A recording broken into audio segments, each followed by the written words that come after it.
Hey folks, this is Matt Rainwater, and I just wanted to start this episode of Talk and Draw with a piece that I had worked on a stream on Discord. So I was hanging out with a Discord member and just chatting away while I worked on this. This character's name is Joe. Just calling him Joe the Ogre. And quite honestly, there's a bit of me that wants to just make an entire story just on this character alone. Now the question is, will I? Will he? Want he? It's a great question. I'm having like the opposite of writer's block. I'm having like writer's torrent. It's like I'm trying to decide what to do with this next story that I want to make, and I have so many different ideas coming up at once that it's honestly kind of overwhelming, to the point that I find myself wanting to procrastinate, wanting to just like step away from the idea entirely until I'm just completely done with Trailer Park Warlock, which might actually not be a terrible idea, in all honesty. That's just, it's just the thought that's going on in my head right now while I complete Trailer Park Warlock, because the reality is, Trailer Park Warlock is a lot of effort in itself to complete. And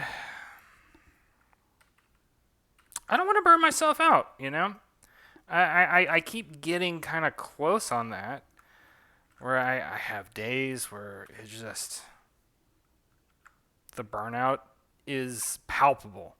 I just like go, screw it. And I don't want to do that. I don't want to do that to myself. I don't want to do that to those of y'all who are reading Trailer Park Warlock who enjoy it.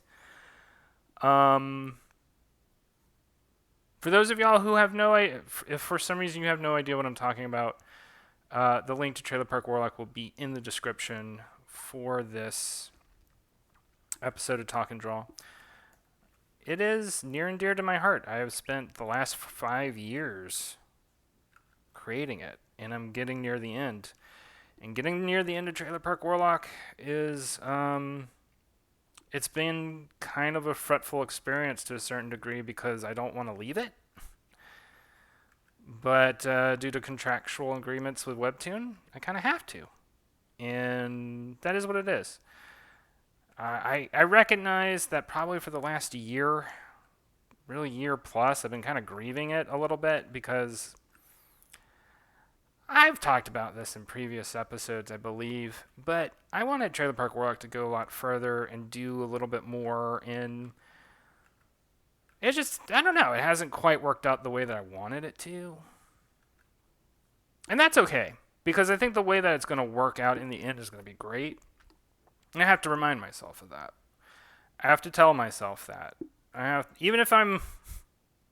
See, my concern is that I'm lying to myself about that, and that I'm just going to go the rest of my life grieving that it was never quite what I wanted it to be. But then I'm also like, you know what? If you actually finish Trailer Park Warlock, which would be the most ambitious project I have ever finished, that's a win. Take the win, walk away from it, move on, see what else happens. There are all these other story ideas that I have right now. And so, like, this character that I'm working on, I don't even have a name for this character yet, but he would fit into the Joe the Ogre story. Joe the Ogre might also just be a character in the Backroads. That's how he started out. And then I was just like, started imagining a backstory for him, and the backstory became more interesting than the Backroads for me in that moment. I was like, well, maybe that should be the story that I work on next. What makes this more difficult too, and this is something that I hope that for those of y'all out there who are writers, creative types, you'll relate and understand. you're only going to have so much time in your life to make stuff. So you have to be very picky and choosy about what it is that you're going to work on. You may have moments, especially early on, where you're like, I'm going to do all these projects, I'm going to get them all done. And then reality sets in. Financial realities set in.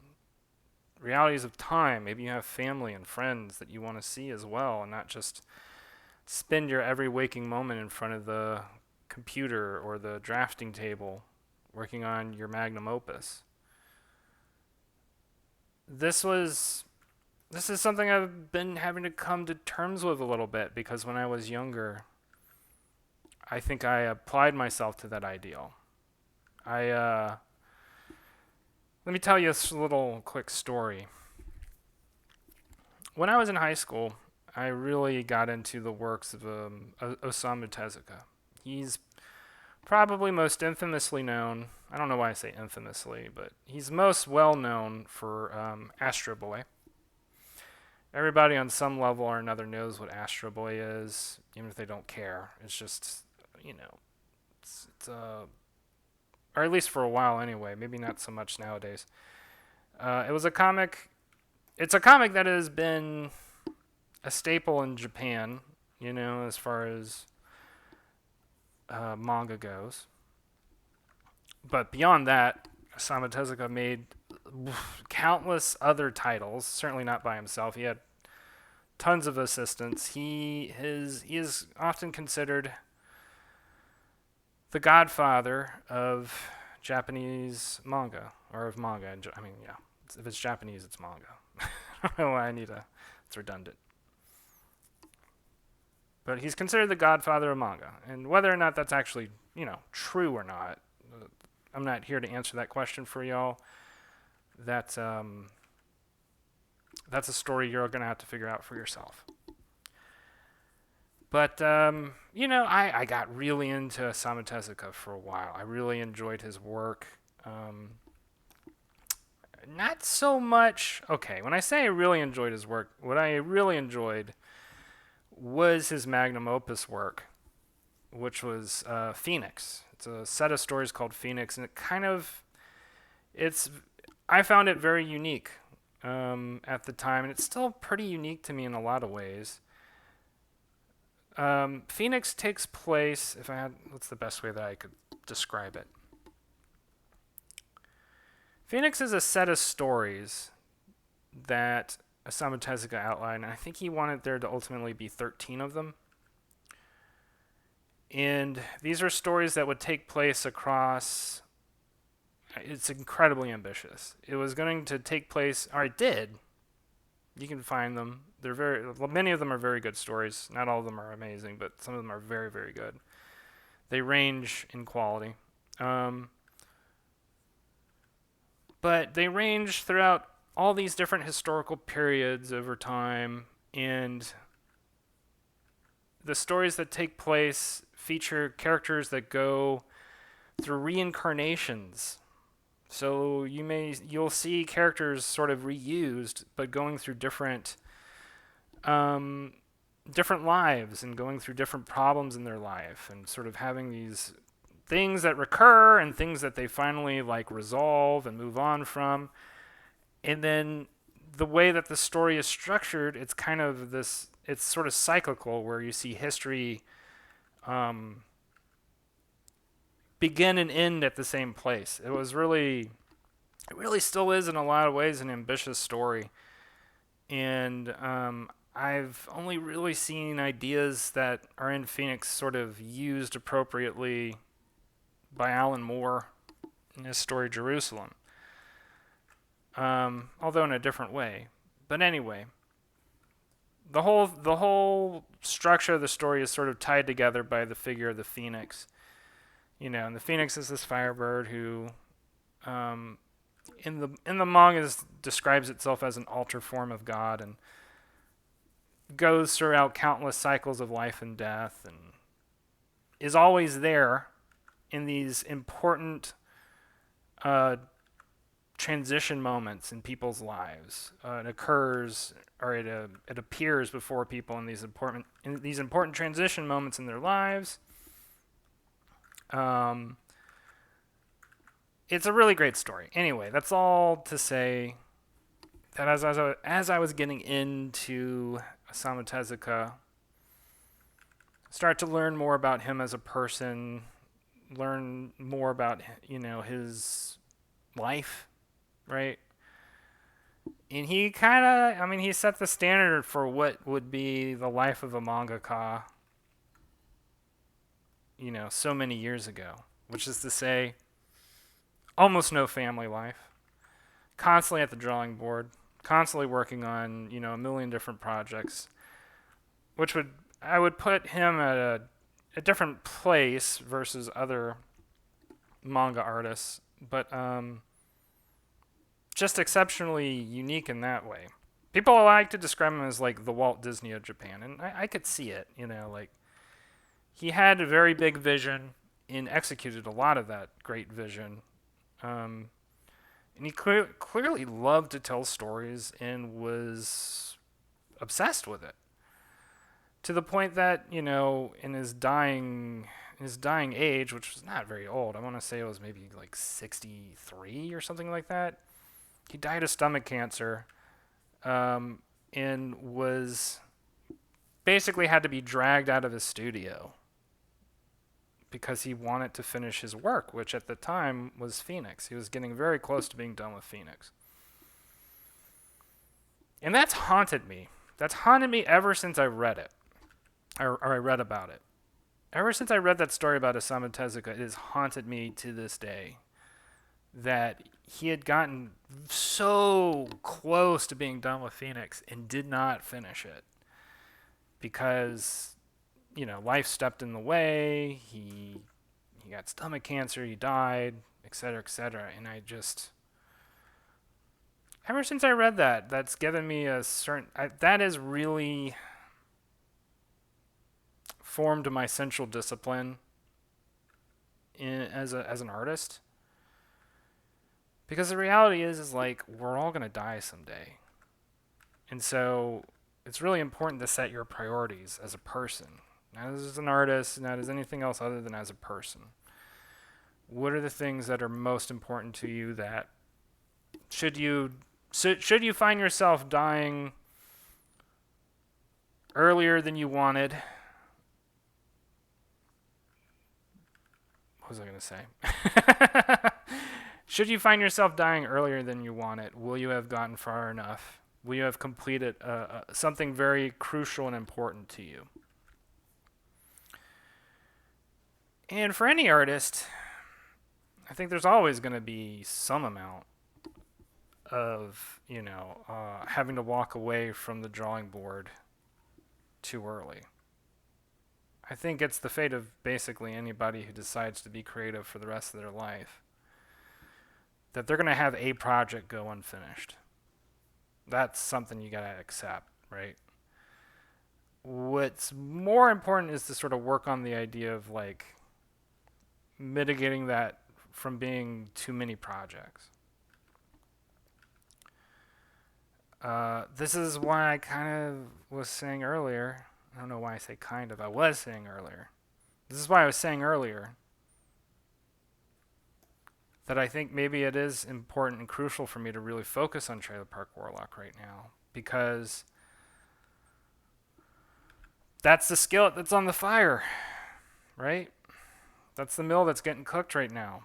I don't need to be preparing other meals necessarily when I haven't finished making this current one. And so what I think about when I say that to myself is, all right, well, so how do I go about preparing for the next story?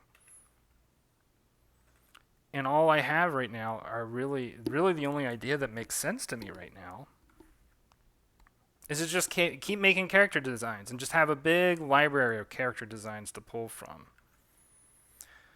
So when the time comes and I'm ready, I can go, I have so much less work I have to do.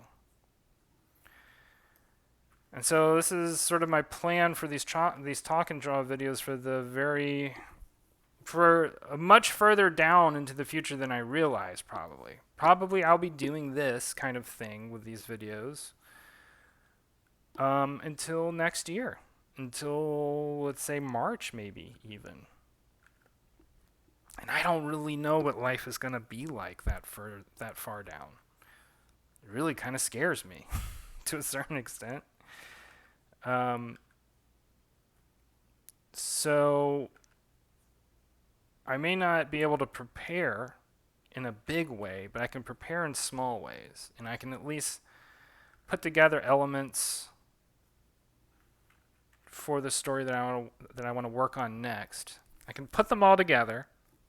I can have them maybe not necessarily figured out, but at least out there, in the ether, not even in the ether, just constructed, right?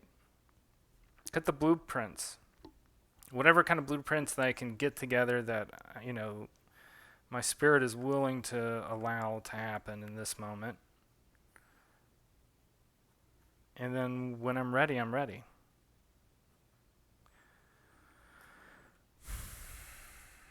But I think the most important part is to not get too clingy about it and to just be very loose about it and let what forms. That's what worked for me when doing Trailer Park Warlock. That's what's worked for me basically when I've done any stories. I just let it happen. I think something that happens for a lot of artists is they get very delicate and very precious about, what's going to happen. Is it going to be good from the get-go?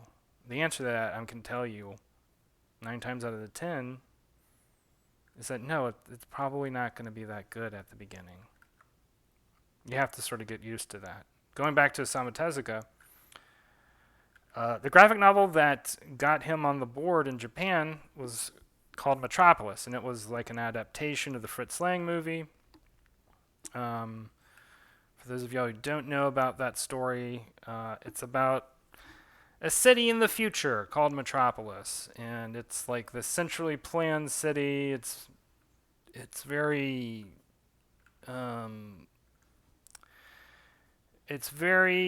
much just sort of a story about how cities can be this place of great trials and tribulations, and about how poverty and greed and power get all mixed up into it. Anyway, it's about robots as well. It's the original German movie, the Fritz Lang production, is very poetic. It's not necessarily like as a narrative the most clear-cut thing in the world, but it is quite beautiful in its way, and it's very striking. It's an interesting movie. But anyway, Osamu Tezuka adapted it into a graphic novel and added his own touches, and that graphic novel sucks. It's not good at all. His drawing isn't good. His storytelling isn't good.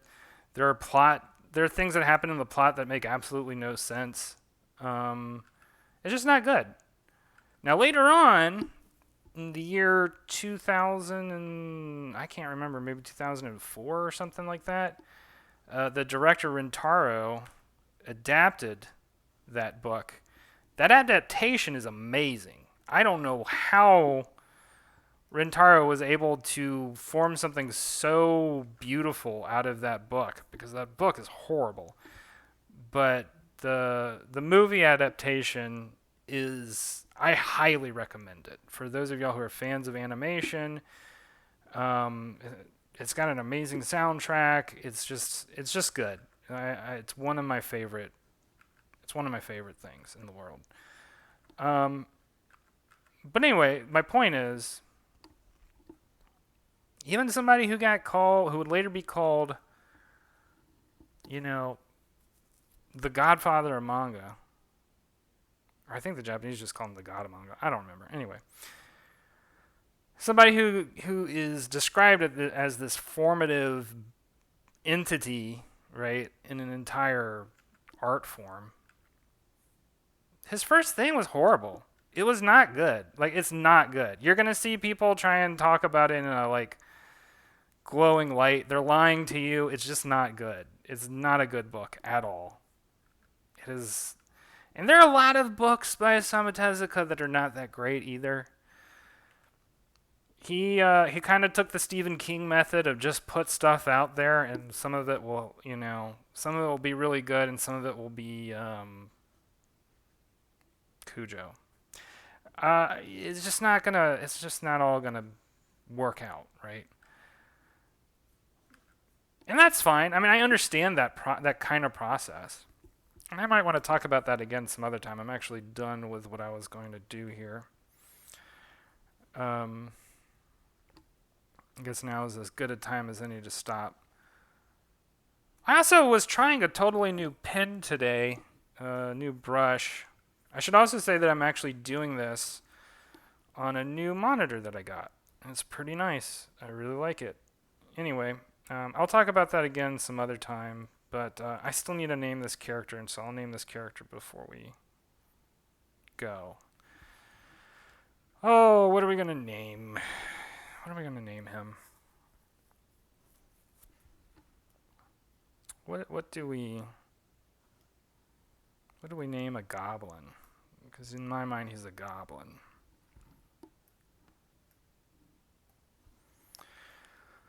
Oh, how about Jimmy?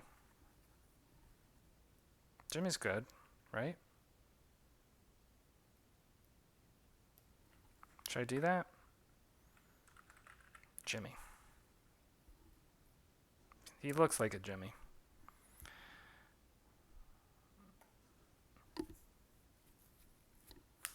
Alright, well, anyway.